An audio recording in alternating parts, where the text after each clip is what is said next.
Faster, urgent warning. In February 2019, the internet flooded with frantic warnings. Celebrities, local news stations, and police departments were all sounding the alarm about Momo, a grotesque, bug-eyed woman allegedly contacting children online and coercing them into violent acts of self-harm. The warnings claimed this creature was hunting for victims on the messaging app WhatsApp, sending terrifying threats and using personal details to blackmail kids into silence. Most alarming of all for parents, Momo was reportedly being spliced directly into algorithm-fed toddler content. Kids trying to watch safe cartoons like Peppa Pig would suddenly find themselves staring into the face of a monster, instructing them to find a knife. Celebrity reach combined with institutional validation to turn a bizarre digital rumor into a global emergency for millions of families. Every reported suicide link, every hacked video, and every claim of an organized suicide ring was a total fabrication. Despite the total absence of forensic evidence or a verified victim, police forces and school boards globally mobilized to fight a fake cybercult.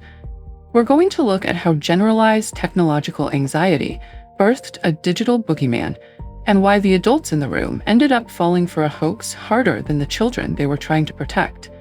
That horrifying face has a completely mundane origin. It is a photograph of a 2016 sculpture titled Mother Bird, created by Japanese artist Keisuke Iso, who based the piece on a traditional Japanese folk spirit. The sculpture received very little attention until the summer of 2018, when someone cropped the image, stripped away all its artistic context, and uploaded it to the Reddit forum r/creepy. From there, it entered the ecosystem of creepypasta, user-generated internet horror. Teenagers and kids took the image and mutated it into performative digital ghost stories. They would dare each other to text a mysterious number at 3 a.m., treating Momo exactly like a modern-day Bloody Mary. In this early phase, young people understood exactly what they were dealing with.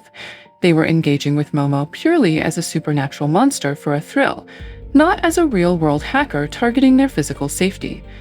The shift from folklore to full-blown panic started with a very real tragedy. In July 2018, a 12-year-old girl took her own life in Argentina. Her death was entirely unrelated to internet ghost stories. However, local police found she had recorded a video on her phone prior to her death, and local tabloids baselessly filled in the blanks. They published reports blaming her suicide on a WhatsApp terror game, using the viral Reddit image of Mother Bird as its base. This unverified narrative quickly jumped borders. Within weeks, the story migrated from South America to India, Mexico, and eventually washed onto the shores of the US and the UK. International news outlets picked up the thread. They prioritized harvesting clicks through viral fear, completely ignoring the absolute lack of digital or forensic evidence tying any self-harm to a messaging app. By prioritizing traffic over truth, these algorithm-chasing news organizations provided the crucial layer of legitimacy needed. They upgraded Momo from a harmless forum joke to an active international criminal threat. To understand why this caught on so quickly, we have to look at the adults. Sociologists point to a concept called toxic childhood anxiety, a state where parents feel completely overwhelmed by an unregulated, rapidly changing digital landscape. Most parents feel they understand modern technology far less than their kids do. They largely lack the specific digital literacy required to distinguish between genuine cyber threats and elaborate internet urban legends. The Momo image provided a convenient, highly tangible face for their amorphous, overwhelming fears about what their children might encounter online. It gave a specific shape to a complex problem. Parents were never actually reacting to Momo. They were projecting their generalized terror of the internet onto a fake, easily identifiable monster. The very organizations tasked with protecting children, the police, schools, and major news outlets, were the ones actually delivering the Momo image to them. This chart maps search data across 2,000 UK school networks. Notice the near-zero baseline. Then police and head teachers issued urgent warnings.